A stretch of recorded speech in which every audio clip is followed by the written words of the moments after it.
You weren't supposed to notice it. Just paperwork, customs codes, quiet digits buried in trade logs. But on April 2nd, Trump's 145% tariff hit like a detonation, and what started as policy turned into blockade. Within days, China, India, and Europe fired back with embargoes. Now Brazil's ports are gridlocked, US silos are overflowing, and in Jakarta and Lagos, people are rioting for rice. Corn in Europe just hit over €400 a ton. Indonesian rice inflation. Over 21%. This isn't inflation. This is food war. And the question is, what happens when food becomes a weapon? And you're on the wrong side of the trigger. On April 2nd, 2025, dubbed Liberation Day by President Trump, 145% tariffs on $300 billion worth of Chinese goods took effect, targeting everything from agricultural machinery to base ingredients in U.S. food processing. By May, the fallout hit fast. U.S. pork exports dropped 36% year over year. Soybean futures fell 8.2% in 3 days. And dairy shipments to China, previously worth $584 million annually, were halted, according to the U.S. Foreign Agricultural Service.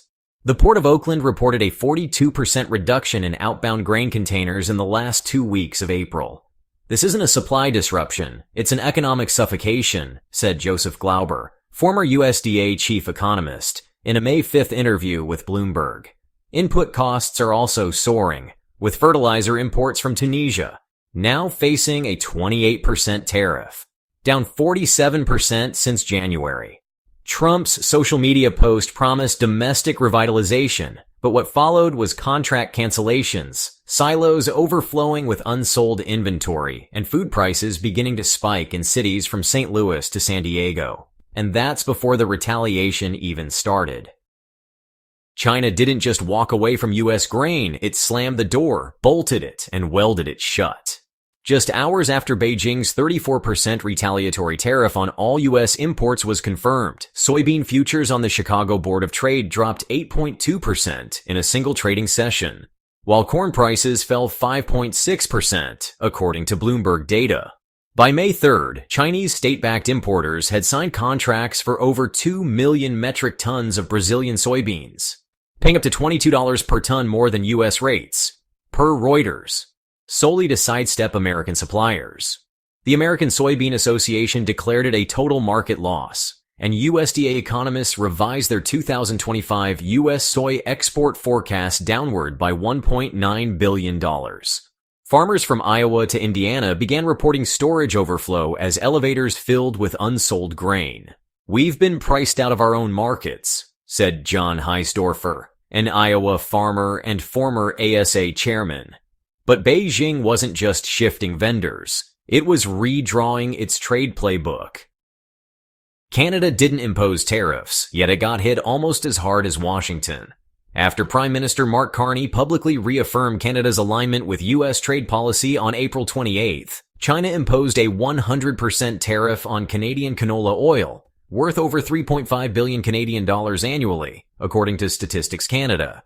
That move instantly froze outbound shipments from Alberta and Saskatchewan, where nearly 80% of Canada's canola is produced.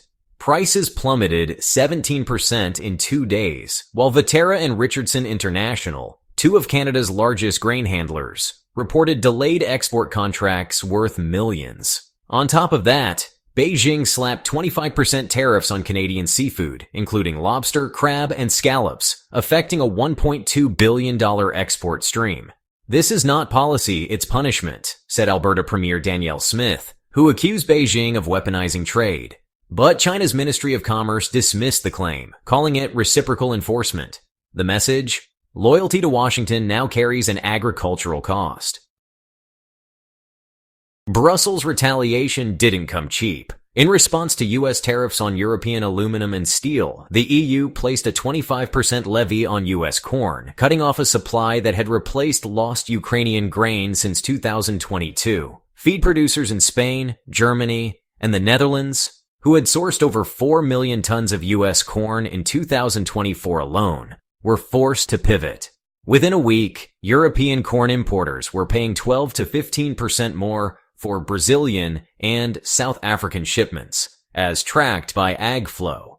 The National Association of Spanish Feed Manufacturers warned pork prices could spike 18% by June, as domestic supply contracts evaporated. "This isn't a flex. It's a self-inflicted wound," said Dr. Lars Petrovich, an agricultural economist at Wageningen University. Brussels spared U.S. soybeans for now, but the next review looms in December. And if soy is added to the list, EU livestock sectors already battling high energy costs may face an even steeper cliff.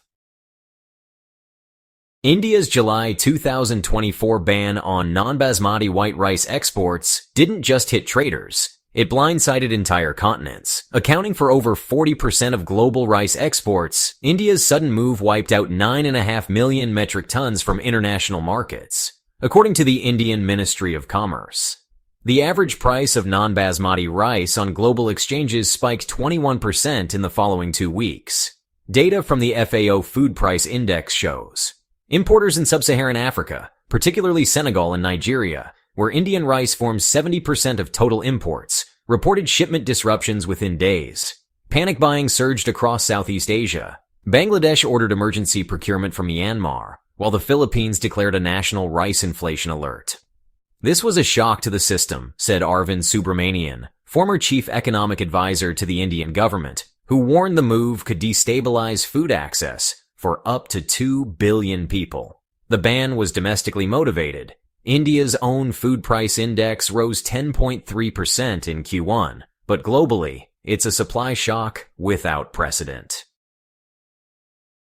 Poland, Hungary, Slovakia, and Romania didn't wait for Brussels. They moved unilaterally, banning Ukrainian grain imports in April 2025, citing market flooding. The 4 countries imported nearly 11 million metric tons of Ukrainian wheat and corn in 2024, according to Eurostat.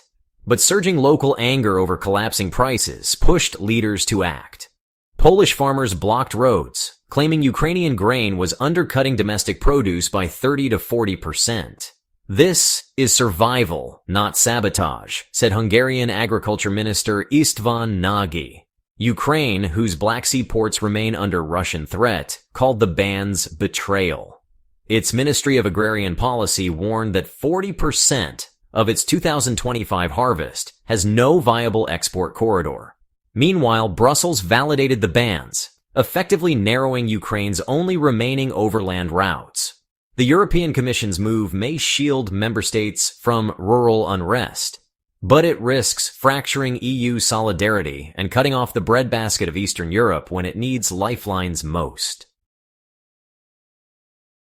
From Geneva to Beirut, the cost of food is sparking chaos. On May 1st, over 600 UN staff protested outside the Palais des Nations against budget-driven layoffs, many directly linked to food relief program cuts. In Nairobi, meat vendors torched local government banners after VAT increases pushed beef beyond the purchasing power of 2/3 of urban households, per Kenya's National Bureau of Statistics.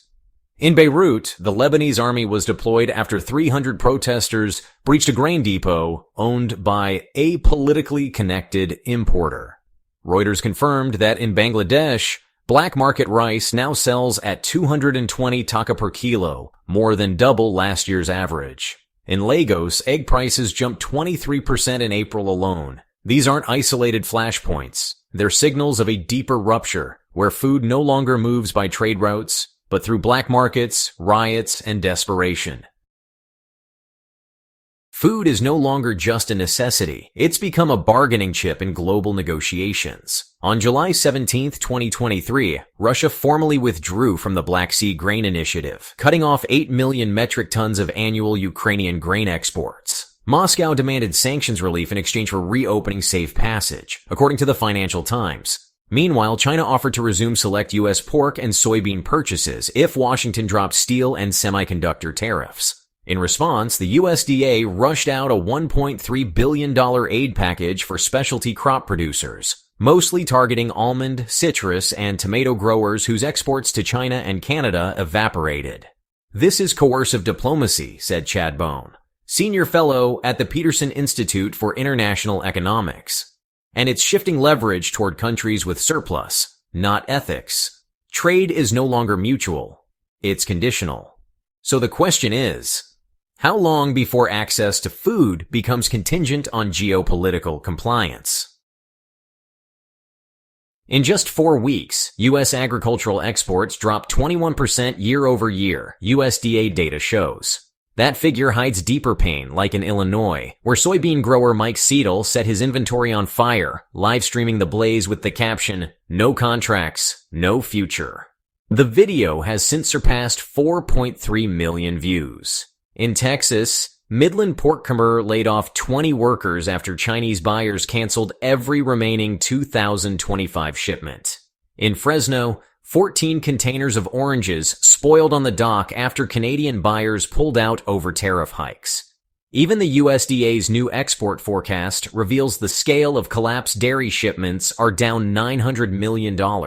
Pork is down $1.1 billion, and corn has dropped by 32% in volume. Meanwhile, farm bankruptcies in the first quarter of 2025 rose 19% year over year, the fastest pace since 2016. The supply is here, the demand is gone, and the middle, the trade link that once sustained rural economies, has snapped. Brazil, Russia, and Argentina are capitalizing on every hole in the American export map. Brazil's soybean exports hit a record 15.6 million metric tons in April, up 22% from last year, per CONAB. Russia has now overtaken the U.S. as China's top wheat supplier, shipping 9.3 million tons in the first quarter of 2025 alone, according to Bloomberg. Argentina's beef exports to the Middle East have climbed 31% year over year, fueled by trade incentives and currency swap agreements. These countries are forming long-term supply partnerships, not just for food, but for power. Meanwhile, U.S. barge traffic on the Mississippi is down 38%, with freight rates collapsing due to low volume, per USDA's Agricultural Marketing Service. And the market is moving on. As trade contracts shift east and south, U.S. suppliers are left with warehouses full of product and no buyers. This isn't just loss of income, it's loss of relevance. Trump's tariff strategy was billed as protectionism, but it's producing scarcity on both sides of the border. The U.S. imports 16% of its food supply, yet now faces a 28% fertilizer tariff from Tunisia and 25% fruit and vegetable duties from Mexico and Canada. With Canada supplying 85% of U.S. potash, the increased cost of inputs is already dragging down yields. USDA projections now show a 3.4% drop in corn acreage planted this season compared to 2024. Globally, the FAO warns that maize prices surged 7% in the 9 days after Liberation Day, with immediate inflation effects across sub-Saharan Africa, where over 500 million people live below the $2.15 per day poverty threshold. Every percentage point increase in food costs can mean millions tipped into acute hunger, said IFPRI researcher Dr. Sarah Menker. Instead of solving inefficiencies, tariffs are distorting them, and the poorest countries are absorbing the damage. Protection has become projection, and the global stomach is what's being weaponized. We're glad you're enjoying this video. Please like and subscribe. Check out another video that is now on your screen.